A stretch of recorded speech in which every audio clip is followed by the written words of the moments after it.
Hello everybody and welcome to our continuing coverage here on RS2 IMSA Radio, part of the Radio Show Limited network of channels. We're at Daytona for the 2018 season opener for the major championships of IMSA. Here on scanner frequency 454 and 107.9 around the track, as well as on the IMSA app and at the player at radiolemans.com. It's John Hindhaugh, Jeremy Shaw and the rest of the team getting, to be honest, quite excited, because coming up next is the IMSA WeatherTech Sports Car Championship and it's qualifying. Only 3 pole positions. That's a change from last year, but the strength in depth of the entry this year is extraordinary. We'll take you through all the action coming live from trackside at Daytona next here on IMSA Radio.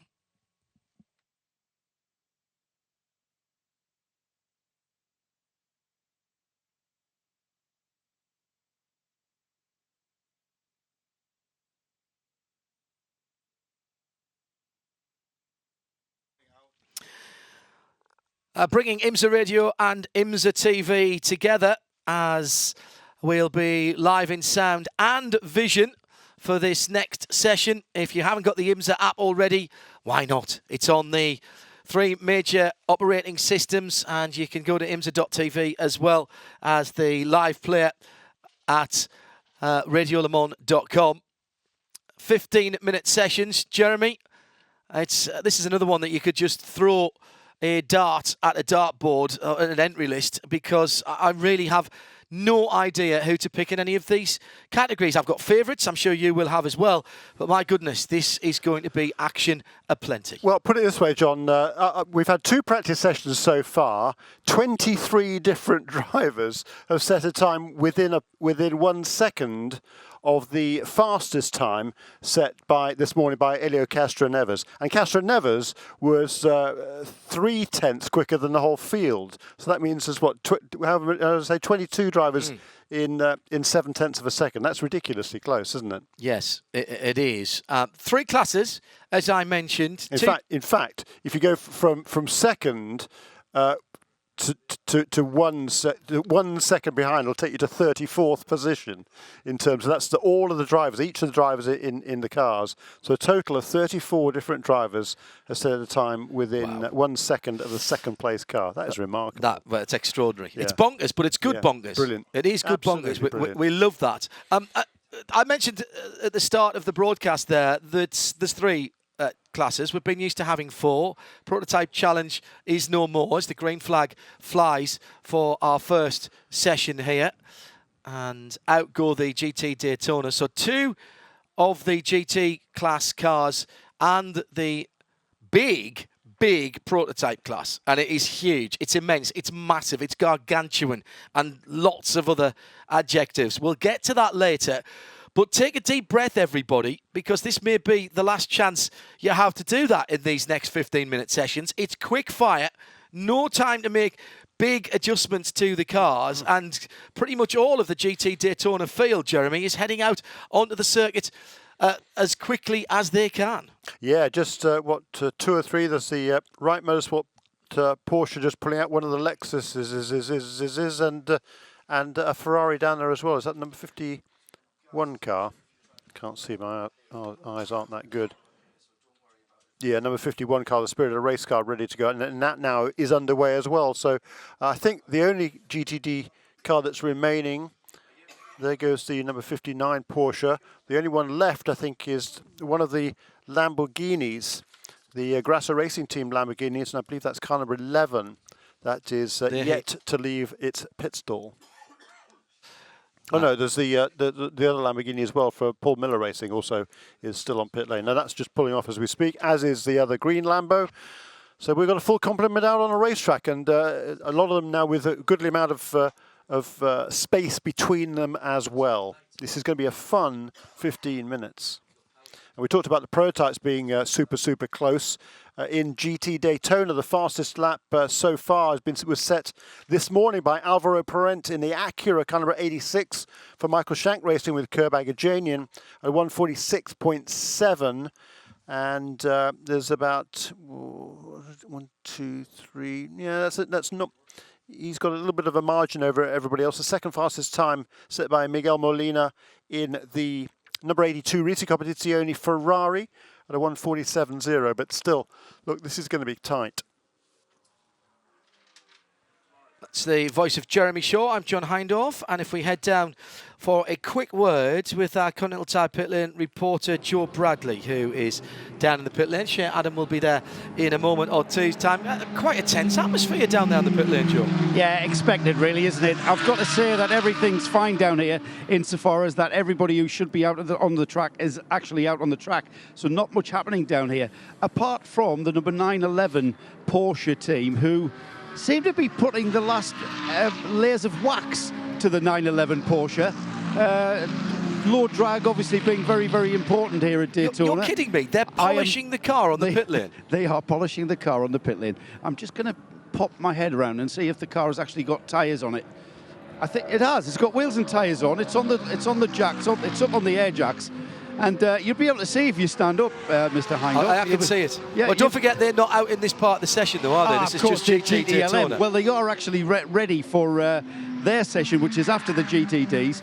But they're actually waxing the car. Yes, excellent. They're polishing. Everybody in GTD, though, thankfully and rightly, are out in this qualifying session. Nothing to report down here. Porsche waxing car, Bradley waxing lyrical. Yeah, absolutely right. Yeah, slicker through the air. What the heck? Get another couple of coats on. Absolutely. Yep. Johnny Palmer is with us here. Johnny, GT3 cars, these GT Daytonas, one of your favourite formula of racing, and good variety out here. It's what we've come to expect. That's what we love, isn't it? And any car could potentially get pole position. Any car could potentially win at the weekend. Mirko Bortolotti setting the early speed, but I mean Mirko's so impressive. A couple of weekends ago at the Dubai 24 hours as well, and set that car on pole position. Yes, I was going to say it was Paul, wasn't he? Was, and I think it was he also who was quickest in the testing here as well at Daytona, because we actually had an official qualifying session here, didn't we, at the Raw? That was to set on the Sunday not garage grid positions, but pit position. Yeah, and it was Mirko Bortolotti indeed who set the fastest time in that session at a 1:47.3. Excellent. All good stuff. Out on the circuit at the moment, the number 48 Lamborghini is Paul Miller Racing, and amongst all the changes that we've had, there are one or two constants, and the 48 is one of them. Bryce Miller back with the team for the longer races, and that number 48 car retains its number and its colour scheme. Good to see the Ferrari number 82 in the field as well, and that is Miguel Molina. The car looking an absolute picture in that dark red, proper Ferrari red, that 82 car, and that is the quickest of the GT Daytonas at the moment. That is the Risi Competizione car. As far as we're aware, that might be a one and done for these guys, trying to put a programme together for the longer races. TBA, to be announced or to be confirmed at least for that. But fantastic to see Risi. They've got a couple of these GT3 cars and running the Ferrari Challenge as well, of course. And so they have got a customer base to get interested in coming to IMSA competition. That's exactly what's happened here. Had hoped to see a couple of their GT3 cars down at Quarter at the back end of last year for the 24-hour race there. But that didn't quite come to fruition in time. But some good team names here. The 59, Porsche, out there as well. That car just getting up to speed at the moment. As Johnny said, pretty much everybody has got out the pit lane. And the Manthey racing car. See, I see 59. I see red, white and blue. We're at Daytona. I think Brumos. I just can't help it. It's just the way I'm wired. Yeah. Fair enough. You must have watched enough VLN races by now, though, to recognise that paint scheme. Yeah, true. Which is very Manthey, particularly with the Dayglow splitter and the little dive planes that these GT3 cars run with now. So much aerodynamics on a car like that. Should mention, by the way, congratulations to Bobby Rahal, who was awarded the Bob Snodgrass, ex of Brumos, of course, the leading light, and oh, how we miss Mr. Snodgrass. Always Mr. Snodgrass to me. And he got the Bob Snodgrass Award and a very nice Rolex watch to go with it as well. Yeah, Bobby very much honoured and surprised by Yes, that he award was. because he was the master of ceremonies last night at the Road Racing Drivers Club dinner. There were 3 finalists for that award.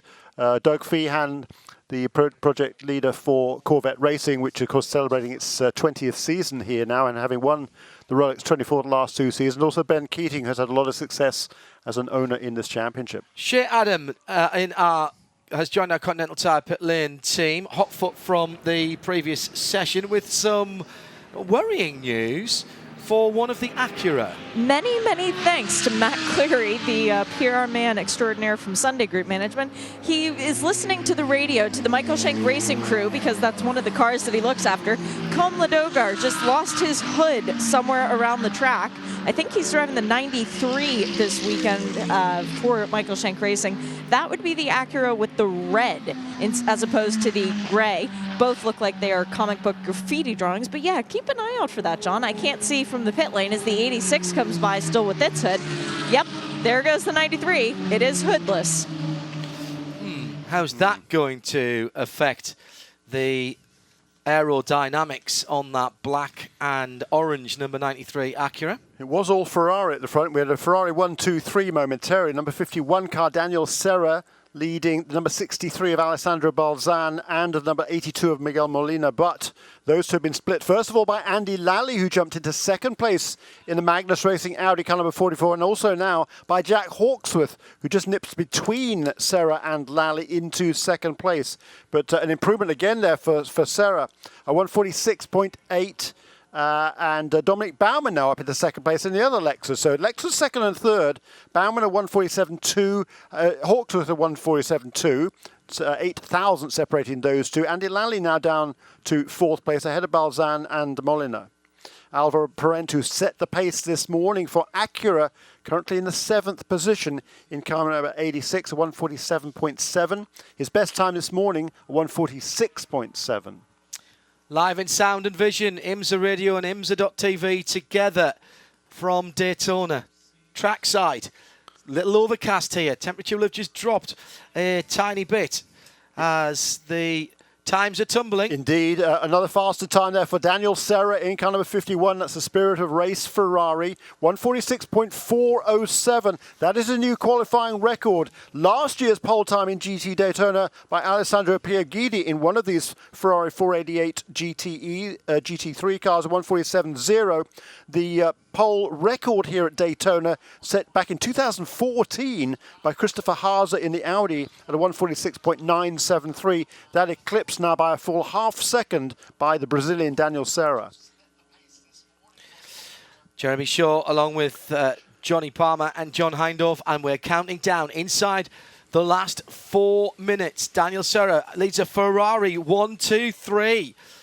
Serra won last year's Nextel Cup Series, the Brazilian Stock Car Series, I think, didn't he? He may well have done. Yeah, he's won it a couple of times in the past. Jack Hawksworth puts a Lexus among the Ferraris. So the mid-engine cars have some front-engine competition. The number 15 car, the bright green number 2 on the panels just behind the door. Green for GT Daytona, 2 for second in class. Half a second between first and second. And an outright fastest middle sector for the Lexus. That's just out of the infield and round through the back section of the circuit. That car is quick down the tubes, Jeremy. It is indeed, but lost out a little bit on the final sector to the Ferrari of Serra, which was 4/10 quicker. There's 5/10 between those two cars at the moment, but still pretty close. It's Ferrari, Lexus, Ferrari, Lamborghini now, Mirko Bertolotti in the number 11 Grasser Racing Team Lamborghini. Huracan jumping up into second place now, and now third because Molina has gone second in the Ferrari. So it's Ferrari, Lamborghini, Lexus, Ferrari, Lexus, Audi. Sheldon van der Linde up into 7th place. It's changing all the time. Tell you the nice thing about that Lexus is it's nice big cockpit and large windows as well, which mean that you can peer in on the driver. And Jack Hawksworth is seesawing at that wheel. It's not a smooth ride there, and he's having to put in quite a bit of steering input, particularly to get the car from the infield up onto the banking and into NASCAR 1. But that's where he's fast. Yeah, I So know. whatever he's doing, keep doing it, Yeah, Jack. absolutely he's right. a talent, isn't he, Jack Hawksworth? But he's working hard there. Yes. It's not an easy ride necessarily, but that's maybe the way he likes the car to be. Yeah, on the knife edge. Indeed, a single-seater Punchy. racer, come up, won the Pro Mazda Championship a few years ago, was a winner in Indy Lights, racing Indy cars. Semi-successful. He didn't really perhaps get the opportunity he really deserved in Indy cars, but he's got a great opportunity now with the Genelozzi family at GT3 Racing, driving his factory Lexus, and he's loving every minute of it. But another great lap there by Daniel Serra, who goes faster again. 146.049 for the Brazilian in car number 51. Don't take your eyes off these top runners, though, with Mirko Bortolotti on a decent lap here. He's down a couple of tenths in the first sector. Jack Hawksworth still has that best time in Sector 2, but Serra in 1 and 3. The Ferrari good then into, well, you've got a bit of twisty in 3 because it includes the bus stop, doesn't it? So that's interesting. But a 46 flat is not hanging about, and 180 miles an hour through the speed trap for Daniel Serra. By far the quickest car in the top 16, 17 on that last time around at least. Molina improves, a 146.7. Third place for him in the 82 Ferrari. 51 Ferrari, 15 Lexus, 82 Ferrari, 11 Lamborghini. Then Alessandro Balzan, last year's champion, remember, won a number of championship pairings that's been split up. He and Christina Nielsen pursuing different programs in 2018. The 63 car in 6th position for Dominic Baumann. In the number 14 Lexus, 1.1 seconds between the top 6. Yeah, Baumann making his IMSA WeatherTech Sports Car Championship debut with that 3GT racing team as teammate to Jack Hawksworth. That's going to be a strong combination, those two cars this season, definitely. But the Ferraris, boy, they do look strong, as you say, particularly through the twisty bits of the infield. Super fast. A couple of great laps by Daniel Serra, significantly quicker than everybody else. And there was an improvement there for Miguel Molina also last time around, a 46.7, but still only third fastest for the number 82 Ferrari, and the Lamborghini of Mirko Bortolotti into 4th position. Hello to Adam Farrell over in Cambridgeshire in the UK, where it's just after 9 o'clock, watching on IMSA TV. Qualifying once again this year, qualifying available to everyone here in the States and abroad. International TV for qualifying is available here. Serra into pit lane. Yeah, and that Ferrari still on pole. Not only working well through the twisty bits, John, it was the fastest car through the speed traps in the 2 practice sessions so far. Daniel Serra turned a best speed trap of 179.79 miles an hour this morning. He's gone over the over 180 mark this afternoon in qualifying. Johnny Palmer, an intake of breath there. Well, I was watching Molyneux and seeing what he was up to. I could tell he was on a quick one because he'd gone blue through the previous 2 sectors, made it a triple, in fact, and that's good enough when you stitch all the times together to go second fastest and lodge himself between those 2 cars that have already dived for the pits. So they're not going to see any further action. The checkered flag is out now, and the question Molyneux's is... on another lap, though, Johnny, isn't he? Molyneux has, before the checker. and Bortolotti as well in the GRT and Grasser Baumann. Lamborghini. Robert Renauer has been qualifying. We've seen a lot of him over the last few years in the International Endurance Series. In the 58 Porsche, he's in 9th position, only 1.2 seconds back. The top 15 under 2 seconds. Ferrari, Lexus, Lambo, Ferrari, Lexus, Acura, Audi, Porsche, BMW, first BMW. Yeah, good effort. Well, the only BMW. Only Good BMW, good effort there by Cameron Lawrence, Very much so. who's a late introduction to that team. And the 11 car, Bertolotti. No, I don't think he's going to make a difference. What about Miguel Molina? Personal best through Sector 2 for Bortolotti. Just as I say that, he's trying to make a liar out of me. Come on, Mirko. He's not going to be enough for pole for sure. Could get on the front row, though, Jeremy. Could. Doesn't have to find much. 2 tenths. Let's see if he stays out as he comes underneath us. Yes, he does. Right to the top of the tri-oval, and he goes third. Doesn't quite make the front row, but jumps up 1 position. And here comes Molyneux. Here's Molyneux. And this is a decent lap for him as well. 2 personal best sectors, but it was the first sector that let him down. And he's going to be shy of it by about half a second. First pole position of the IMSA WeatherTech Sports Car Championship season in 2018 is going to Daniel Serra and the number 51 Ferrari, and Joe Bradley is down there. They looked confident from a little while out. I tell you what, Molina and Bertolotti pushed them harder than I thought they would have, Joe. Yeah, I did think they were being a little bit premature. Congratulations, Wild Bertolotti, and also was it Molina, who was also on a very, very quick finish to the session. Daniel Serra still sat at the wheel of the 51, and that's down to protocol. He's just been given the go-ahead to get out of the car now, so he's got the belts off. He's going to get out a massive applause from the team here. It's the 51 Northwest Spirit of Race Ferrari, who will be on the class pole for the 2018 Rolex 24 Hours here at Daytona. And there's the rest of his team. Strange to see these guys aligned to a Ferrari. Usually we see them in another kind of race car. Paul Denolana, Matthias Lauda, Pedro Lamy, and of course Daniel Serra himself. Daniel's standing on the pit wall. If I can just, in fact, you know what? It's a bit of a, just getting their photographs taken now by what seems to be the whole of the world's press. And all of the drivers from the 51 Ferrari taking part in the photograph. The only one with the helmet on, of course, is Daniel Serra, the man who's done all of the hard work. And we'll just get a word with him. Daniel. Congratulations to Daniel Serra. Pole position for GTT. Congratulations, Daniel. You put the car on pole position, but then you just went a bit quicker, just to really, really annoy everyone. The car was awesome. The team did a really fantastic job from the last free practice to the qualifying. And in the last lap, I had a tow from a Porsche that helped me a bit. So yeah, I'm really happy.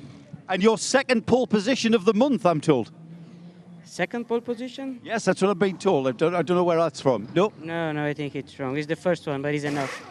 Great stuff. Great start of the weekend. Thoughts going into the race? Qualifying is completely different to a 24-hour race. Nah, of course, it's always nice to start from pole position. It's really nice for the driver to go fast, but we still have 24 hours in front of us. It doesn't change anything. It's just nice for the photo, and now we have a lot of work to do.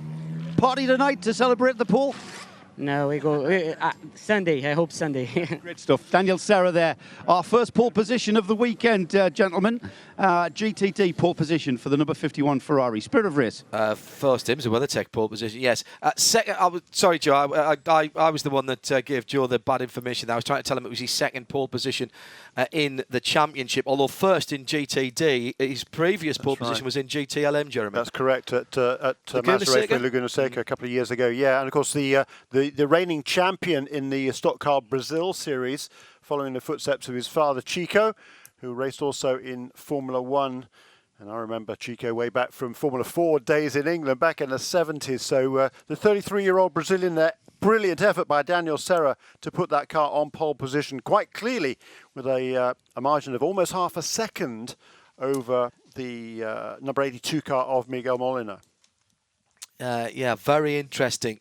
That's 2 Ferraris, a Lamborghini, a Lexus, another Ferrari, another Lexus in your top 6. So only 3 cars, 3 manufacturers in the top 6. Then we have to go down to 8th for the next different manufacturer. That's the Audi of Sheldon van der Linde. Both the van der Linde boys here this weekend. Sheldon doing the qualifying for the 29. The Lance Racing by Montplas car. Yeah, sharing that car, those two. The surprise for me in that session, John, was Alvaro Parent in the number 86 Acura. Fastest he was in the practice session prior to qualifying, and wasn't able to get within half a second of that time in this qualifying period. It still wouldn't have been enough for the pole position, but it's certainly, I think there's a little bit left on the table there perhaps for the Acura. Best Porsche, 9th position for Robert Renard. Well, he knows how to pedal a Porsche. True. I just wonder about that GT3 version of the Porsche. But you never back against them when it comes to race time, do you? That's the thing. Yeah, might not have one lap speed, Johnny, but we've seen in the past, particularly with Robert behind the wheel, those guys know how to get a finish. Yeah, Pat Long, Christina Nielsen, Mathieu Jaminet. I mean, there's a stellar lineup there at Wright Motorsports, but I just wonder whether the Porsches are going to do the business this weekend.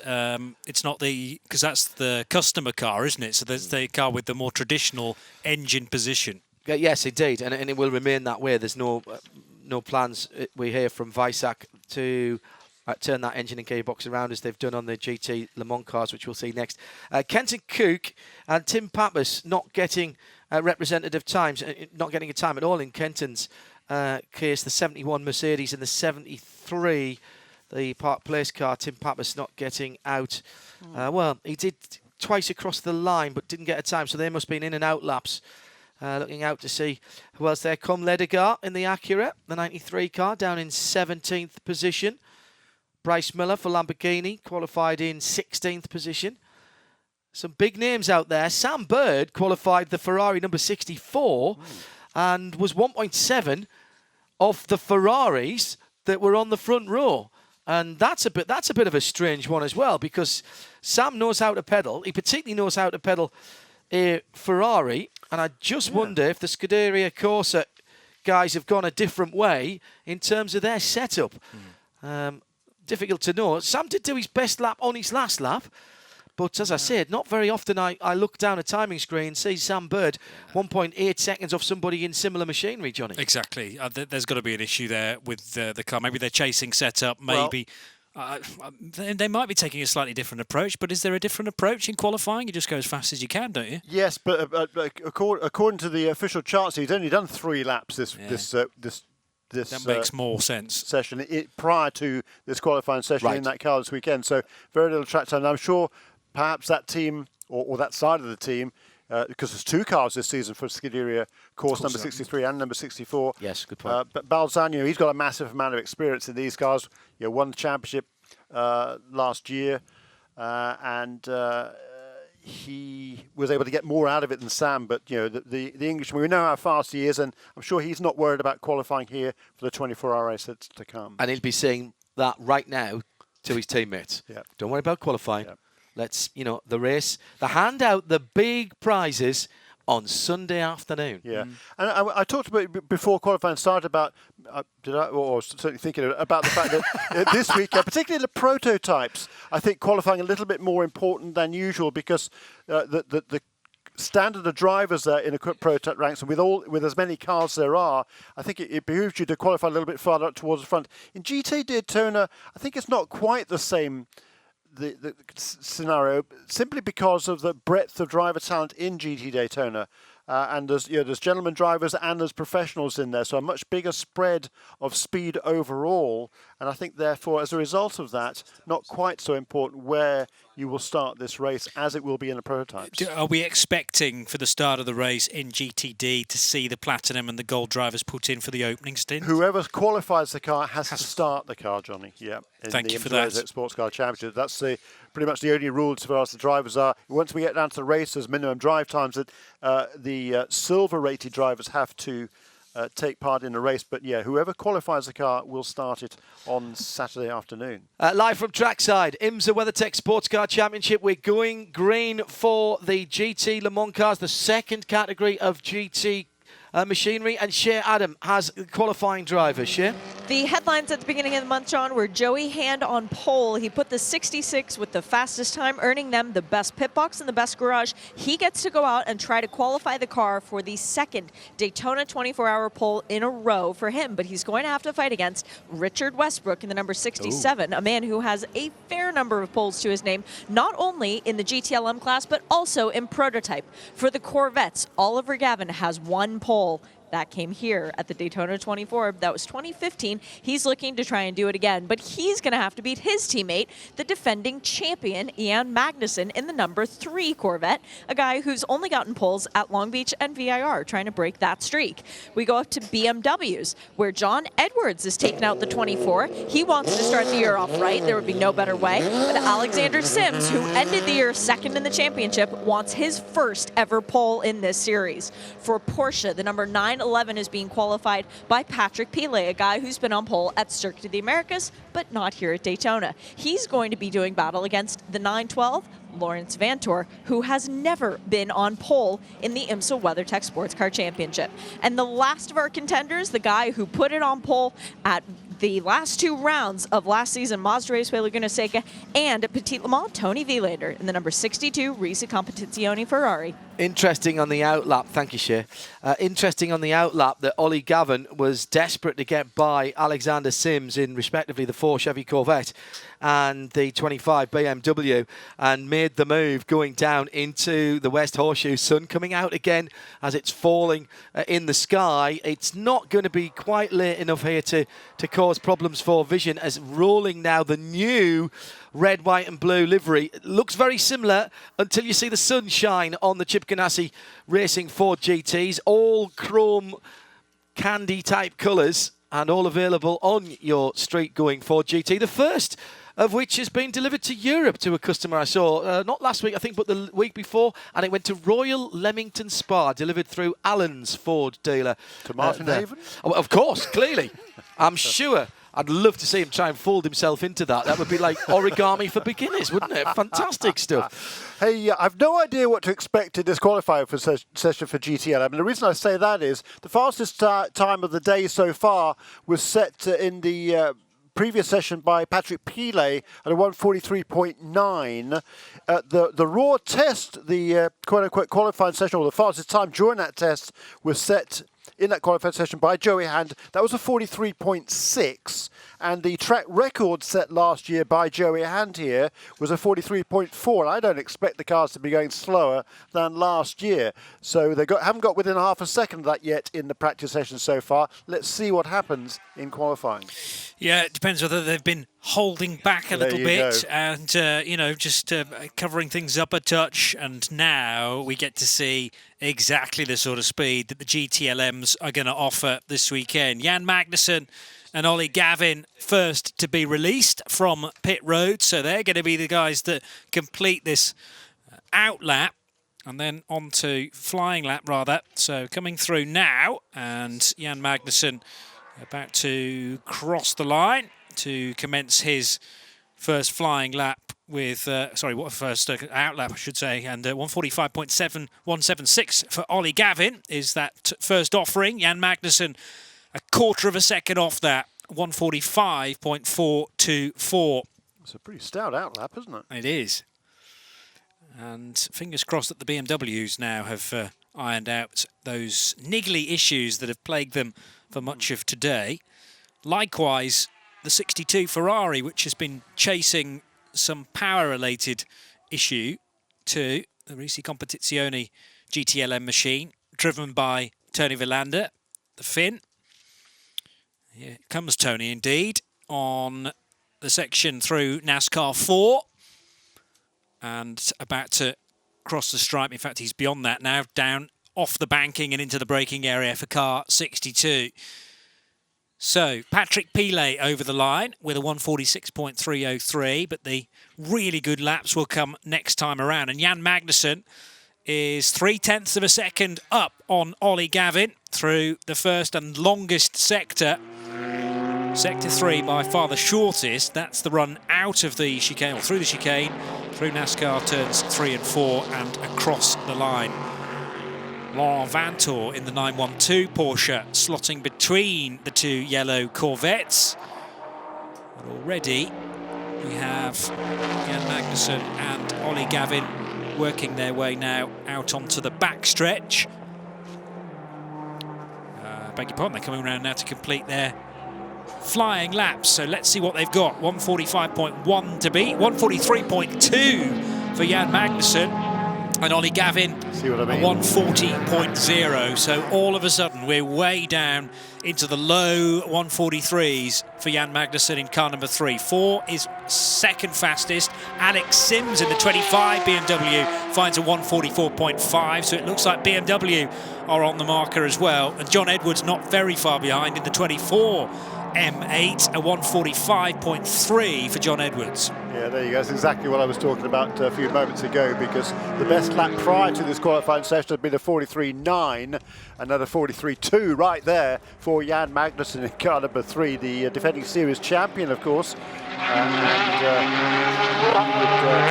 Love nothing better to get along with Antonio Garcia, love nothing better to begin the defence with another victory here, yet another victory here for Corvette Racing. It's a really good effort by Jan Magnussen. Quicker again, purple in sector 1 on this next lap for car number 3. Alexander Sims, a 44.5 he's turned there. The best lap previously today by a BMW was 146.8, so more than 2 seconds quicker all of a sudden for Alexander Sims. Number 25 BMW. A little bit of a concern for the 66 Ford GT, driven by Joey Hand. It is out there, it's part of the session, but so far can't go any quicker than a 148.8. Corvettes working together. Yes, they are. Nose to tail and then side by side as well. Magnussen improves again, 142.779 there for car number 3. Ollie Gavin, meanwhile, was 4 seconds slower on a lap, so I think perhaps just trying to give the toe there to Jan Magnussen. Will Jan return a favour to Ollie? We will see. Great lap though, 142.779, well underneath the track record set last season by Joey Hand at a 143.473. And we've already got, well, just the 2 cars below, 3 cars now below that, because into second place goes Patrick Pilet, number 911 Porsche. Teammate Lawrence Vantor, third place at 143.3.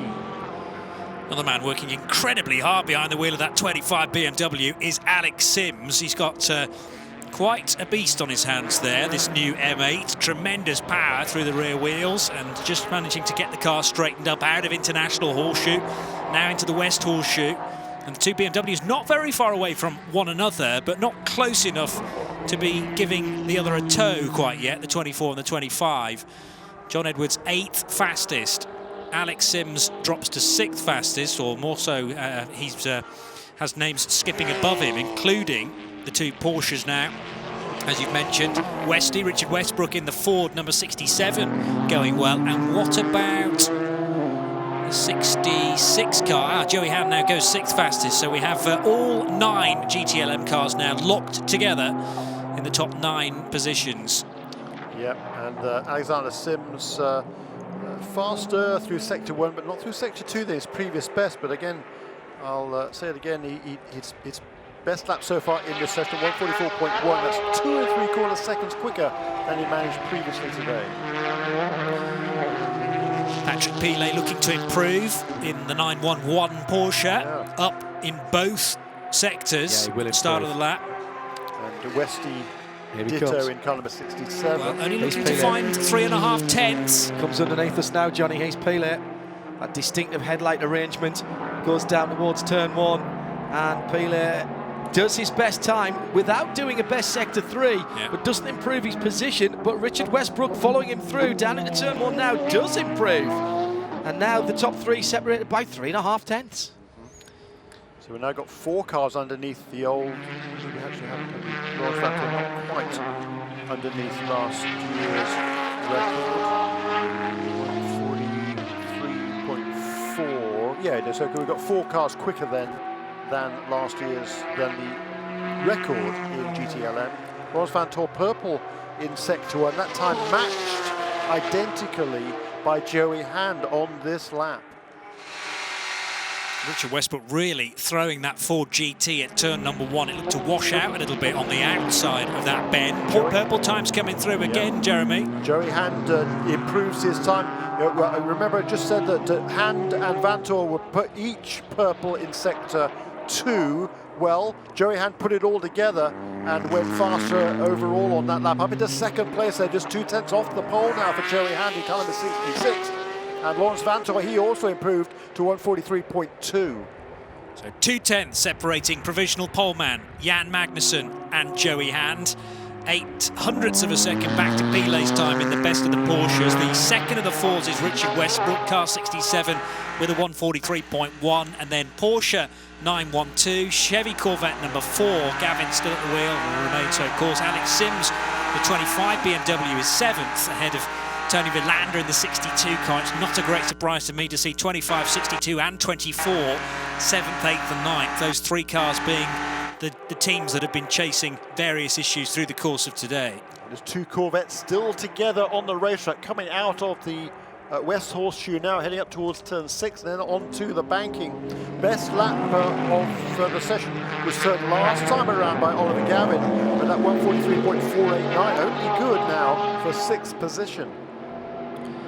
Expect Gavin potentially to improve here because he's in the draft of Jan Magnussen. Joey Hand up through sector 1, best of anyone through that portion of the lap, and Lawrence Vantor set for improvement surely as well. He's gone blue at sector 1, that means a personal best, an absolute best though through sector 2 for the Belgian.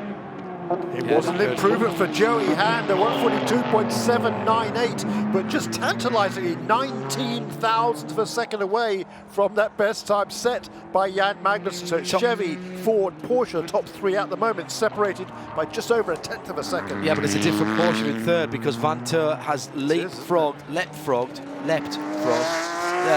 teammate Patrick Pilet. So it's 366, 912 and 911, all within 0.3 of a second. Richard Westbrook for Chip Ganassi Racing in 5th. Then Ollie Gavin in 6th in the number 4 car. 25 BMW ahead of the Ferrari 62 of Tony Villander. Alex Sims then in 7th, Villander in 8th, John Edwards 9th. So on this lap, Joey Hand has gone purple in the Ford in sector 1, Lawrence Vantor in the Porsche purple in sector 2, and Oliver Gavin purple in sector 3 in the Corvette. 3 different cars, 3 different sectors, 3 purple times. Cool to see. Yeah, well, that's the beauty of having various different shapes and sizes of GT LM cars in this category. And Gavin did improve again on that last lap, 43.453, so we've now got the top 6, but he's still only in 6th place.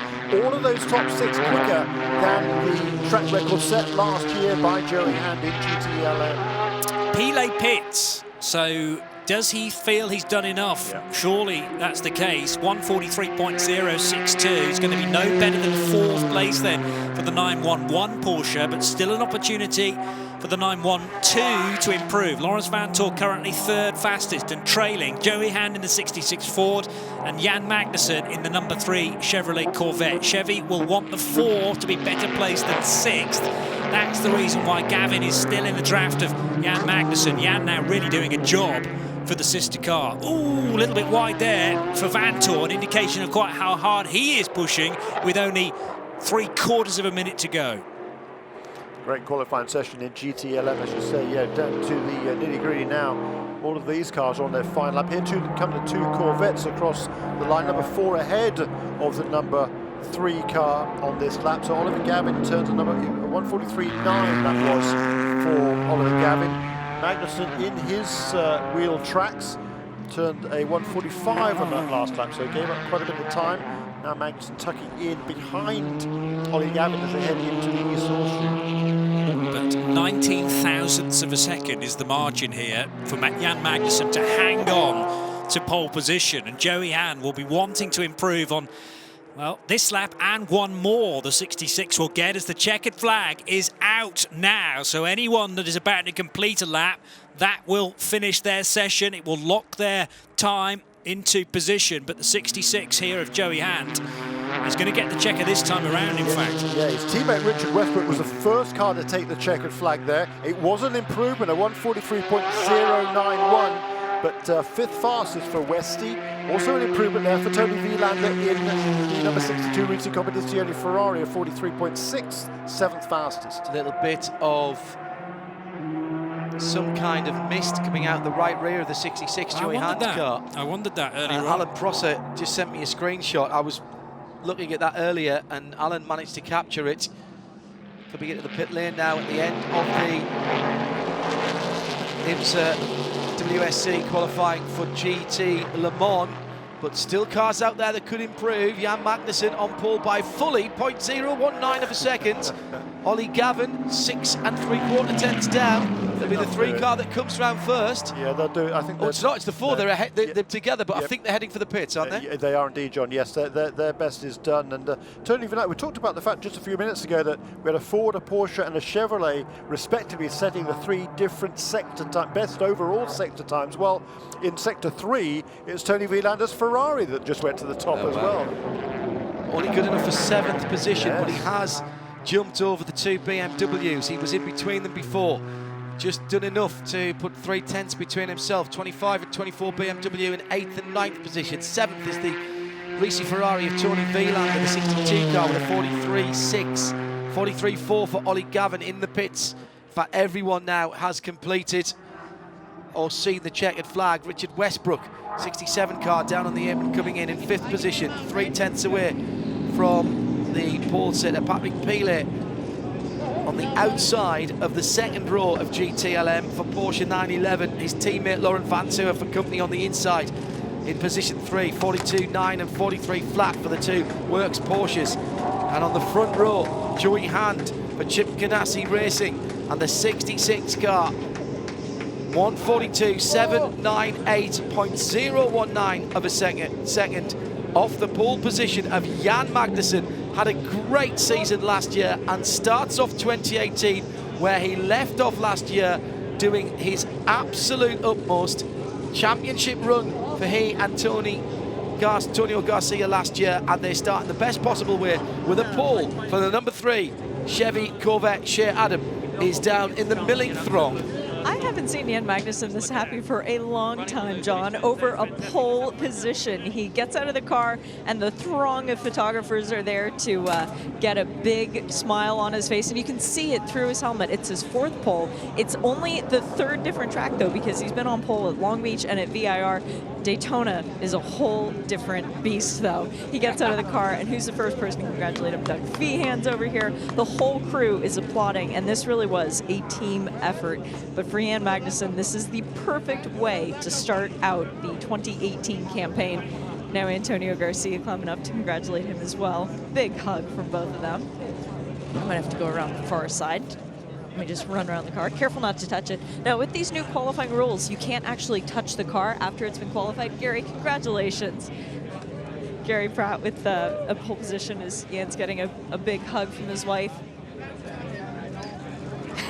Rocky saying, "I'm not going to kiss you," after Jan got a kiss from his missus. Behind you, buddy.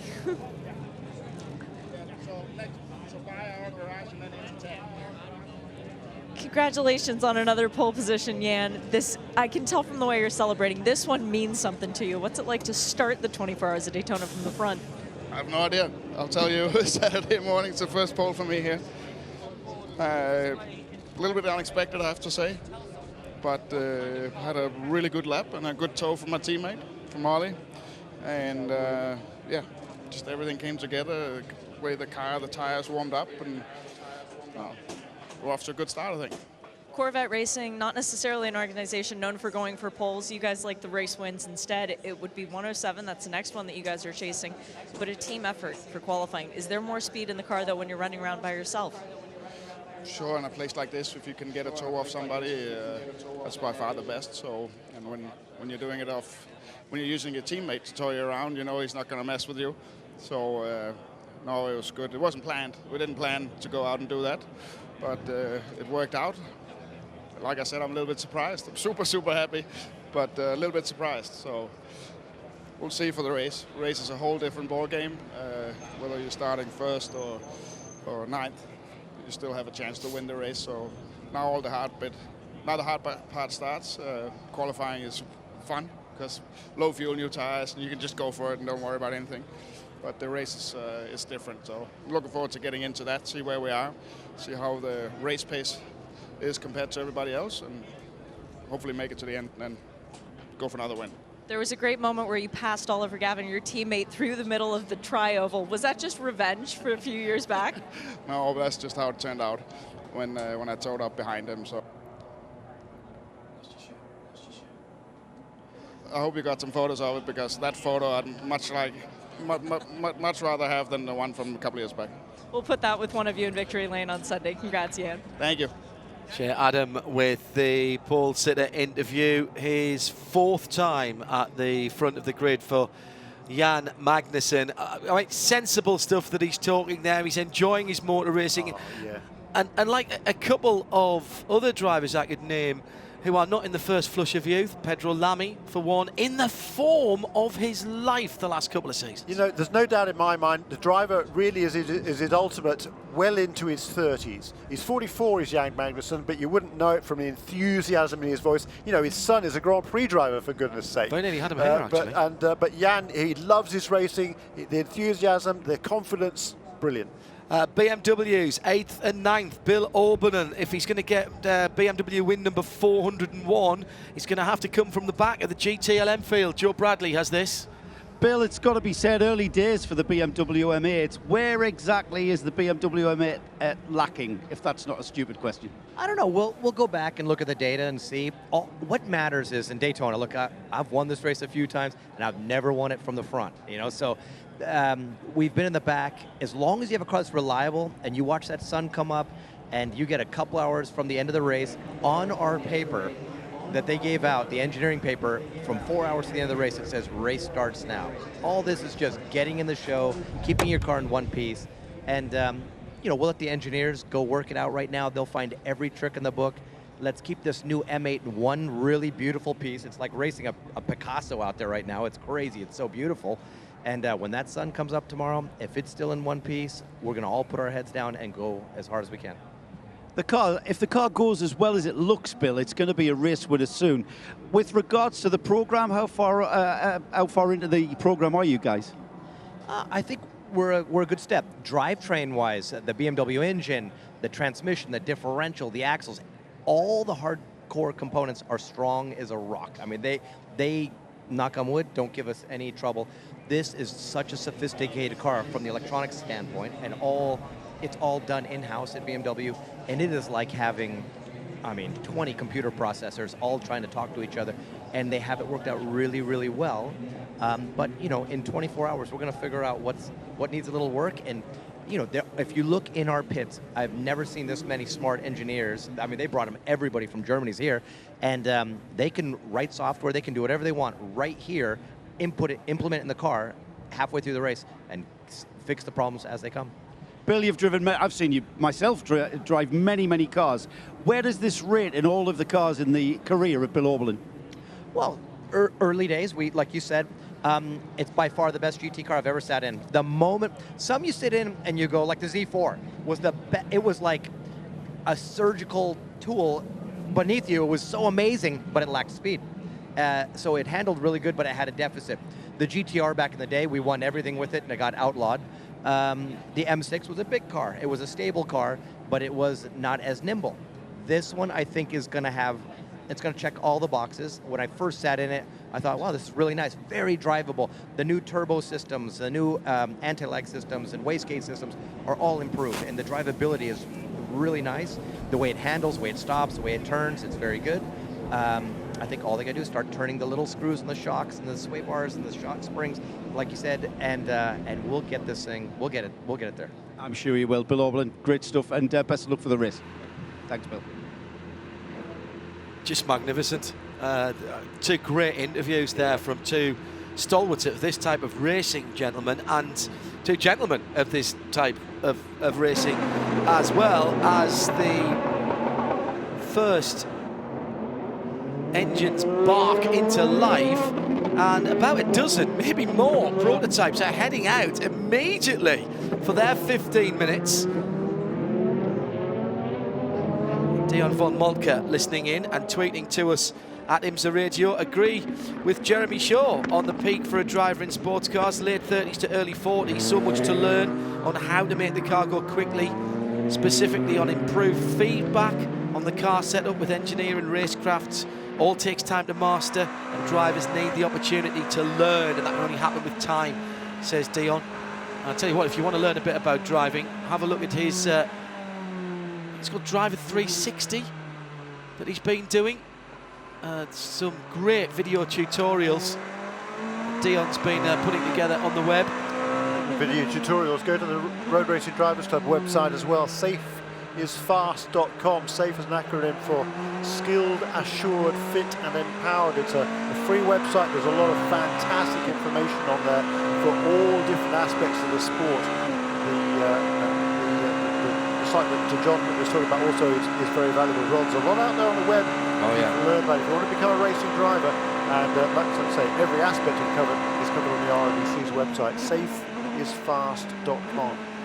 Or if you are a racing driver and you're still learning, and frankly, every time you go out in a car, you're learning. It's like flying. So opening gambits about to be laid down. Pit lane speed violation for the number 32 car. That's the United Autosport Ligier. And that car with who on board hasn't come through yet. Yes, it will be there. Bruno Just on Senna, page I 2. think, went out in it. Yes, you're right. I thought that was his helmet that I saw going out. Yes, Bruno Senna Lally, as it says here. Robert Franch in the 37 car, Pato Award in the 38. A couple of Oregas there. Colin Brown in the 54 Origa. Scott Sharp in the number 2 Nissan Ligier. Philippe Albuquerque in the number 5 Cadillac Delara. The 2 Acuras, Dane Cameron, Elio Castro Neves. Renger van der Zande in the 10 Cadillac, Alex Popao Caraja. Everybody's getting their Sunday names here on Thursday. I love it. I'm waiting for the screen to display Ferdinand Habsburg. Yeah, You'll need 2 or 3 screens for that. Indeed, yes. yeah, we put it into 16:9, so it goes all the way across. Philippe. I mean, if he's leading a race or coming out to the checker flag, you want to say his full name, you better start about a lap and a half before the end, I reckon. Fernando Alonso is qualifying the 23 United Autosport car. That's interesting as well. Felipe Nasser in the 31 Cadillac. There's some big names out there. Nico Lapierre in the Nissan number 22, the Nissan Ligier. And now the times will start to come in as the cars come through. Alonso in that red, white, and pink blue United Autosports car. Zach Brown is here. And remember, we got the news through from IMSA earlier on today that the homologation for the GT Lamont cars and the DPIs and LMP2s extended by a year each because of the way that the FIA World Endurance Championship season is going to spread into 2 years, start in the autumn, in the fall, and then go through to Le Mans of the following year. So that's great news for continuity for these teams. They know that the equipment that they have got is going to be an extra year to be able to be raced. At least, hopefully. Well, yeah, at the absolute isn't it? least. That's the minimum. Yeah, good point, If Jeremy. it ain't wrong, if it ain't broke, don't fix it, is my motto. Well, it's a very, very interesting time in sports car racing, in world sports car racing indeed, with the top class in a state of flux at the moment. We'll wait to see the entry list for Le Mans and how many of the IMSA teams will get their places. That's the 9th of February. Off at the West Horseshoe, and that is the 22 car that's gone off, and that was an impact.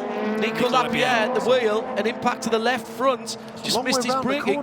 It's a long way round the corner, John, isn't it? It is. Look out of our window here, you can see. It's a long way round the corner. I'm trying to remember who it was. It was the 2 car. It was Olivier Pla who'd had an issue earlier on today by going straight on at the same point. Just how far around in the corner was Just he? locked up the front inside wheel and drifted off, and once he's on the grass there, it's dry, but it is downhill to the tyre wall. It's like the edge of a soccer field. It sort of rolls off into the advertising barriers, and there was really no getting back. That was a tiny, tiny mistake there, Johnny. Maybe, I don't know what. Was suspension damage on the left front. It was a big enough hit. Suspension damage, front bodywork damage to the left-hand side, and that Continental tyre is going to take a pounding on the way around because the left front wheel isn't turning. Oh my goodness. That's not what you expect from somebody of Nicolas Lapierre's skill and experience. It goes to show the pressure that all these guys are under, Jeremy. Yes, you know, I think qualifying is pretty important. I'd agree. In the prototypes, I really do. Generally in a 24-hour race, not so much, but with so many cars and being so tightly packed together, you don't want to be passing a whole bunch inside from the back. Nico's only his second time here, didn't finish last year, and he's got a job on his hands to get that car back. I'm not sure he's going to be able to do that. He wants to get that car out of the way. Elio Castro Neves in the it's way off the 7 track. Acura into second place last time around, but it's now third as Colin Brown and Felipe Nasser have both gone quicker. 31 Felipe Nasser in the Cadillac, 137.1. But Castro Neves is on another quick lap. Yeah, Castro Neves set the best time of the weekend so far, 1:37.036 this morning. And I reckon he did 4 laps quicker than anybody else this morning. Already now, Felipe Nasser showing the pace of that Cadillac. But it's 2 Oregas behind him. The 54 Core Autosport, Colin Brown in second by just a 10th, and then Pato O'Ward in the 38, the mighty 38, up into and there's Alex Brundle gone up into 4th position.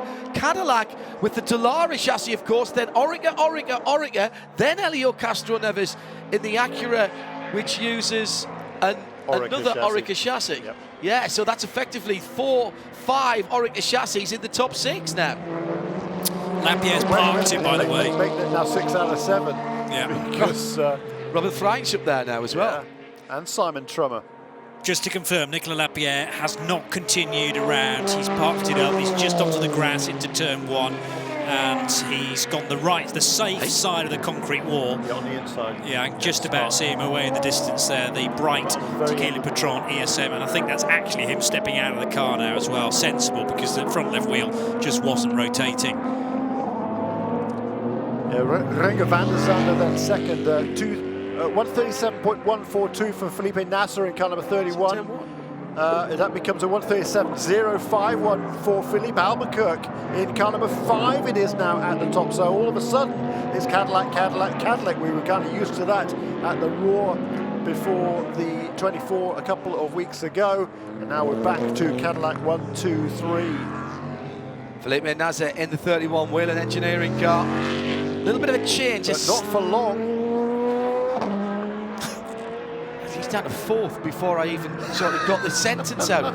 Slight change in livery for that 31 car. Don't forget the official spotters guide for the IMSA WeatherTech Sports Car Championship. Andy Blackmore once again has been working his magic and burning the midnight oil last night with some livery changes, and the BMW being unveiled last night to an expectant crowd down at Daytona Beach on the shoreline there, and a handsome beast that is Colin Brown, Orica from Cadillac, Philippe Albuquerque by 0.010 of a second. We've got 3 cars in about half a tenth. But look at the combinations. 7 cars in a 10th and a half. Orica Cadillac, Orica Cadillac, Orica Cadillac. There's a pattern there. I mean, we had Orica's every other car a moment or 2 ago. It's just Renger van der Zande some to the top. improvement for Simon Trummer as well. But yes, Van der Zande in the 10. Wayne Taylor Racing. As I say that though, Elio Castro Neves, who was the star in free practice 2 earlier on today, he was 0.3 of a second clear. He goes 0.3 of a second clear in this session as well,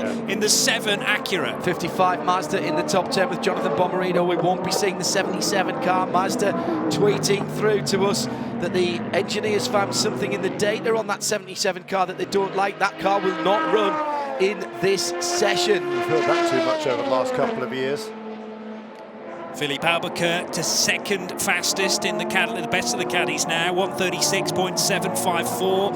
So therefore the margin for provisional pole is 0.147 of a second, 5 minutes to go. It's got up massively. It was 0.010 just a few moments ago. 7 from 5 from 31. No, make that Tristan Fortier in the number 90, the new Cadillac team. The Spirit of Daytona number 90. 0.062 of a second, and Tristan Fortier didn't even do his best middle sector. But he's done the outright best first sector and improved on his best in the 3rd. 28-year-old Frenchman there, what a talent he is, and getting an opportunity to show it now. He showed us when we were here for the test a few weeks ago. It was actually Felipe Nasr who nipped him right at the end in the number 31 car at the test, a 135.8. Since then, the Cadillac's been slowed down a little bit, got a little bit less horsepower now because of an engine air restrictor change to the balance of performance, and it seems to be working. It's really close, but Cadillacs, 3 of the Cadillacs up on the front. But look, we've got a new fastest lap, and what a benchmark there by Helio Castro-Neves, 136.090. Interestingly, though, the other Acura, though, only down in 11th, but barely, not even a second away from his teammate, Dane Cameron.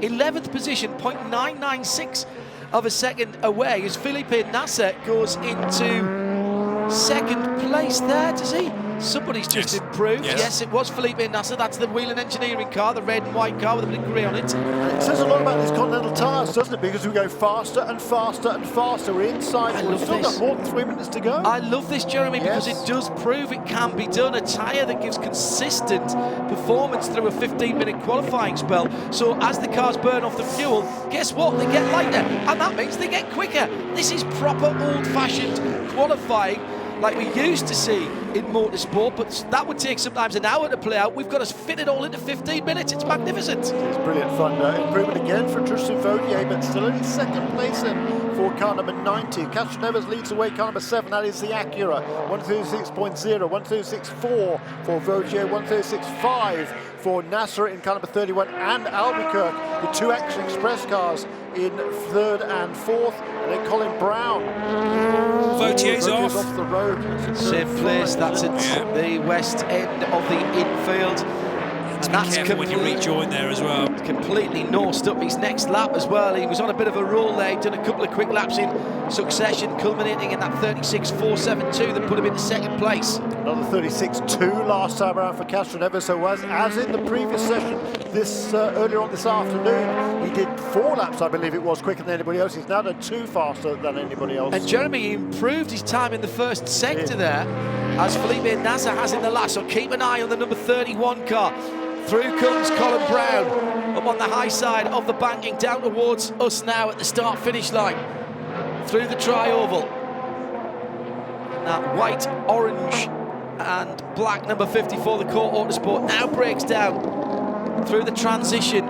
Doesn't quite improve there, Colin Brown. He was quicker in the middle sector, but not quite quicker overall. Pato Award an improvement in car number 38 for Performance Tech Motorsports. The reigning champion, of course, in the PC class, moving up. What a great effort that is by the young Mexican. Good improvement last time around for Stefan Trimmer, up to 12th position in the Oregon number 85, and he's on another good lap now. He's going to get in the top 10 if he can keep this one together for JDC Miller Motorsports. Felipe Nasr slowing down on this lap. He was touring out of the West Horseshoe and managed to keep it off the racing line. Heading up, there he is, virtually stopped on the approach to the left hand that takes you back up onto the banking. He stopped. He's pulling that car off the track. I think that's a driveline issue or something like that. He's dead stick. Off the circuit, 40 seconds to go. Patricio Ward, what a talent this young man is. 18 years of age, driving one of these big prototype cars. The champion last year in PC, 8 starts. He never qualified the car, but he had 8 fastest laps. Philippe Albuquerque coming round. He might improve. Renger van der Zande already has the 10 car in second. Castro-Neves hails to the fit. Albuquerque goes second. Second by 0.2 of a second, 36.3. Castro-Neves is in the pit. Albuquerque gets through and will do another lap. Renger van der Zande on what will be his final lap. Same for Tristan Vautier. 7th provisional pole sitter for Helio Castro-Neves. At the moment, he's in the pit lane. He cannot improve. Let's see if Renger van der Zande can. I mean, what faith being shown in him. Pato Award second at the checkered flag. First one to see the checkered flag then. A 36.3 by 0.228 of a second. The little team from South Florida, what a magnificent run.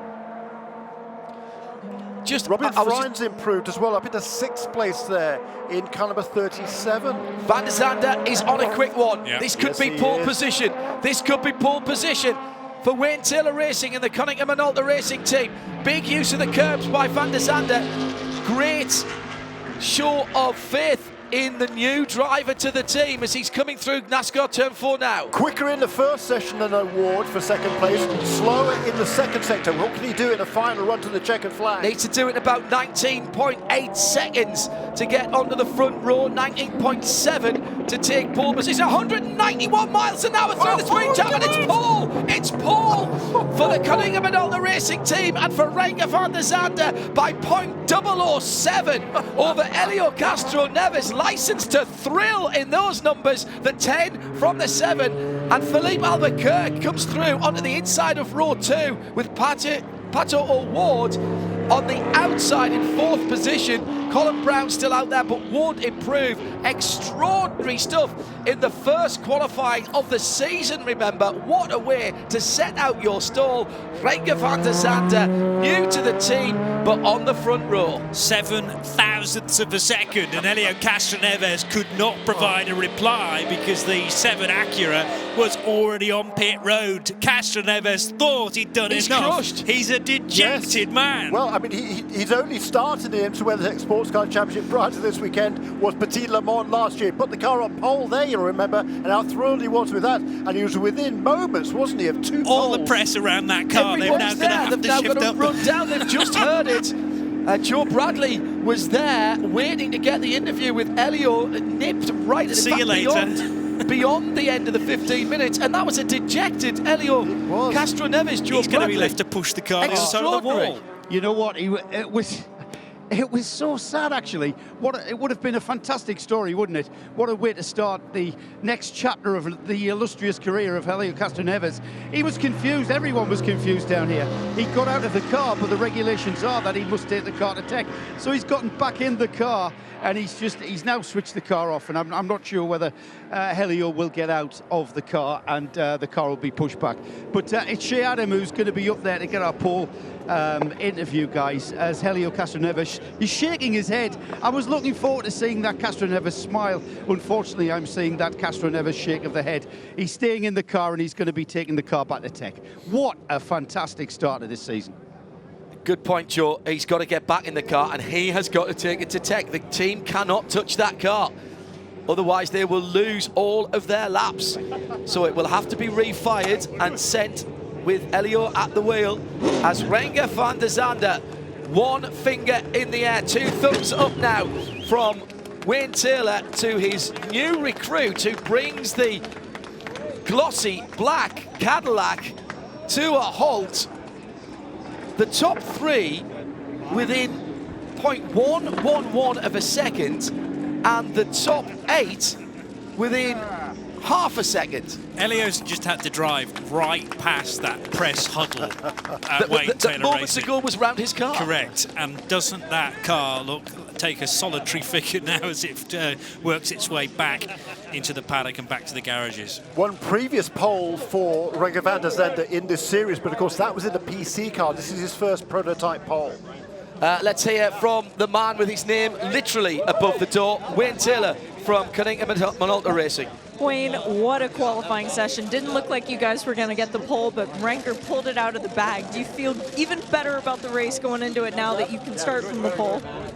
Well, honestly, we didn't think pole was within our grasp. However, with this team, they work and work and work, and engineers, keep working to find that last 10. And I've got to say that Renger pulling that lap out was really, really good. And, it's funny, somebody said, is Renger going to be fast enough? And I said, all I have to do is ask Jordan what he thinks. And if he says he's going to be quick, he is. And he was right. And I think he just did an amazing lap. Absolutely so proud of him. And, it's nice to be on the pole, but it only counts on Sunday.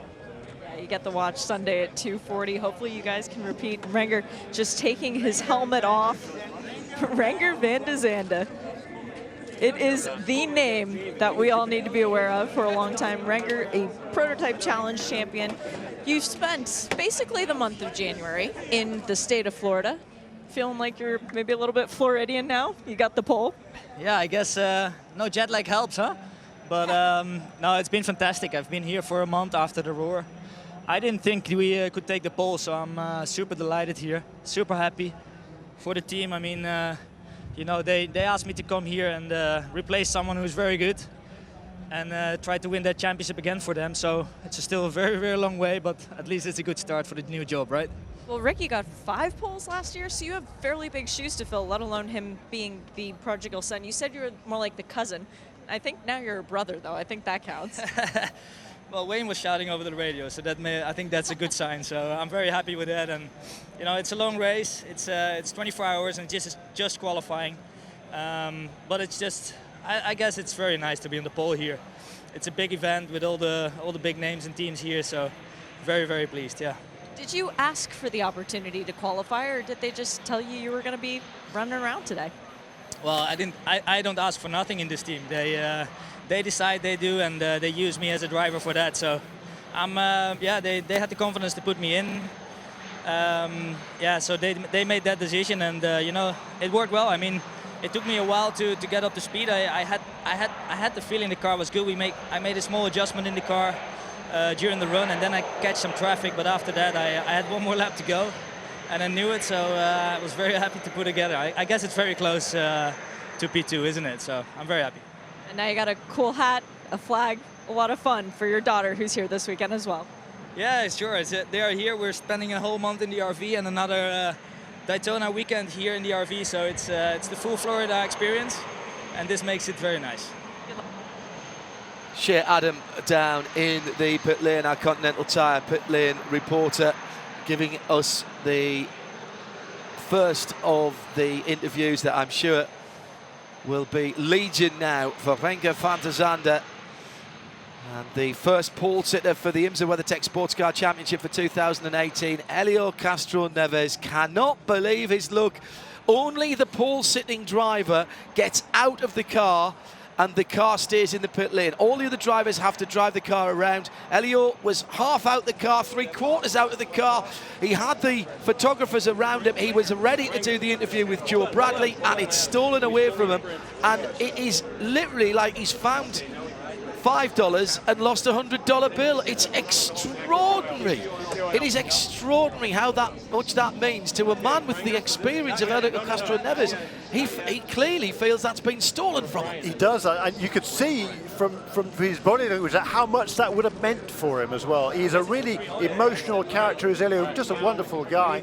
But he wears his heart on his sleeve, and you saw it right there. Interesting that the other Acura in the hands of Dane Cameron down in 10th position. Dane did actually improve. He's only 8.5 tenths away from the eventual pole sitter, and we have to go down to Stephen Simpson in 14th position in the number 99 Oreca to find somebody who's more than a second away from Renger van der Zande's time. That's right, and directly ahead of Stephen Simpson is Fernando Alonso, who did improve on that final lap to get within a second of the pole time in the best of the Ligier. I was going to say, the clincher for me there is Fernando Alonso does it again. He's the best of the Ligier chassis with the Gibson engine, the global P2 car, and he has managed to wring a time out of that car. 13th, but just 9/10 of a second away. Simon Trummer and Alex Brundle in 11th and 12th position, or 12th and 11th. Then Dane Cameron in 10th. Jonathan Bomarito, the only Mazda that went out there. We didn't see the number 2 car out there either, I've just realised. So the 22 on a flatbed and the number 2 not out there makes it a not great qualifying session for Patron ASM. And the 77 car, remember, not going out either for Mazda because of technical problems. Johnny? No, just really to make the point that we should have had 20 prototypes, and as you've picked them all there, 22, 2, and the 77. So otherwise, 17 cars qualifying, and the 77. So otherwise, 17 cars qualifying, and 13 of them within a second of the pole time. So splendid entertainment that, yeah, and doesn't that set things up nicely for the rest of the year? Yeah, and the rest of this weekend. Well, indeed. As well. First things first, eh? Let's get the race done. And I mean, well, I don't even know what to make of that, to be honest. We've had 3 battles for pole position. Daniel Serra for Ferrari, the number 51 car, takes GTD. That happened a little earlier on. And in the GT Le Mans category, Jan Magnussen with a sterling effort I think that's probably the biggest margin out of the three classes, isn't it? Jan Magnussen over Joey Hand, Chevy Corvette on pole position, and it's, you know, it's a tenth. Yeah. It's a tenth. It's ridiculous. Yeah. Point zero. 0.019, isn't it? Yeah, 0.007. Elio Castroneves misses out on Renger van der Zande. Actually, let me just, if I look at Daniel Serra, what did he have? Oh no, it was a bit more. That was half a second to Miguel Mini. So half a second is the biggest. Half a second would have been half the field in the prototype category. Magnificent stuff from everyone. If that's our first qualifying of the year, and it is, roll on the rest of the season. But before then, these cars will be doing battle for the 2018 Rolex 24 Daytona. And before then, we've got more coverage because it's night practice. The sun going down, the lights coming on around Daytona International Speedway, and we'll have the evening session live here on RS2 IMSA Radio. Bye for now.